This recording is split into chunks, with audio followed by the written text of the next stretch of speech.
Je suis avec Jean-Claude Camus, producteur de spectacle et président d'honneur du Prodis. Bonjour Jean-Claude. Bonjour. Entreprendre dans la production de spectacles, c'est avant tout une histoire de passion. Je crois qu'on ne peut pas faire ce métier sans la passion. En tout cas, tel que je l'ai pratiqué, on va dire, pendant pratiquement 50 ans. Oui, il faut être passionné et il faut aimer les artistes. Et je crois que ça, c'est le résumé. Et ne avoir peur de rien. Et cette passion vous a accompagné pendant tout votre parcours. Est-ce que vous pouvez revenir sur un petit peu ce qui vous a motivé au début quand vous êtes lancé dans cette carrière? Vous savez, moi j'ai commencé par coller des affiches, faire des balles. Après, mon métier, j'ai inventé le métier. Ce métier n'existait pas, les tournées n'existaient pas. C'était des associations, des comités de fête qui appelaient l'impresario pour acheter et tout. Et petit à petit, j'ai commencé à acheter des orchestres. Et puis la mode est arrivée avec la vedette à minuit dans le bal. Et puis derrière ça, j'ai commencé à acheter du Hallyday, du Sardou, etc. Et avec mon ami Pascal Bernardin, on a commencé les anglo-saxons. Et alors, les Stones, Michael Jackson, Bob Marley, etc. et tout, Police. Enfin bref, on les a à peu près tous faits. On bat d'ailleurs le record avec Madonna au Parc de Sceaux, 130 000 personnes. Jusqu'au moment où Johnny Hallyday m'est tombé dans les bras et m'a demandé de s'occuper de sa carrière. Ça a duré 35 ans.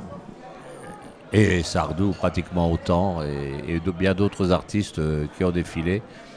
J'étais dans ce métier, on le voit par la taxe parafiscale, ce qui me fait frémir aujourd'hui. C'est dans mon livre d'ailleurs, pas des pour ça.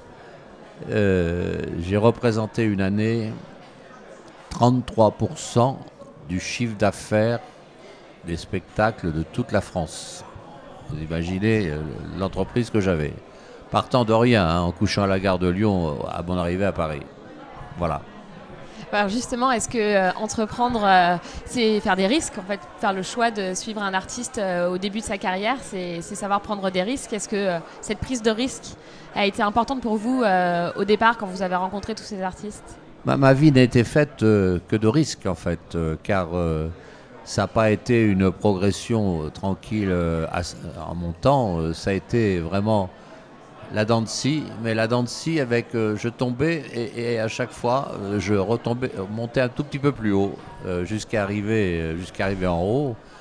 Et puis malgré tout, en dehors de toute cette aventure avec mes artistes, etc. et tout, j'ai donné aussi pratiquement 15 ans de ma vie pour l'intérêt général, pour défendre l'intérêt général, défendre mes amis producteurs. Et donc été 10 ans président du Prodis, il ne s'appelait pas comme ça avant, mais bon. Et puis 4 ans et demi président du fonds de soutien de lui maintenant, le CNV. Et donc j'ai défendu vraiment cette profession. Et alors justement, quelle est votre vision du métier aujourd'hui, en 2018 ? J'aimerais vous répondre avec le sourire. Pour moi, c'est une vision catastrophique. Le métier a complètement basculé depuis 4-5 ans. C'est-à-dire que maintenant, on ne parle plus carrière, on parle argent. Les petits artistes, ça, c'est dû à un ex associé à moi, d'ailleurs, qui un jour a trouvé le moyen d'avancer 12 millions à Johnny Hallyday, ce qui ne s'était jamais fait.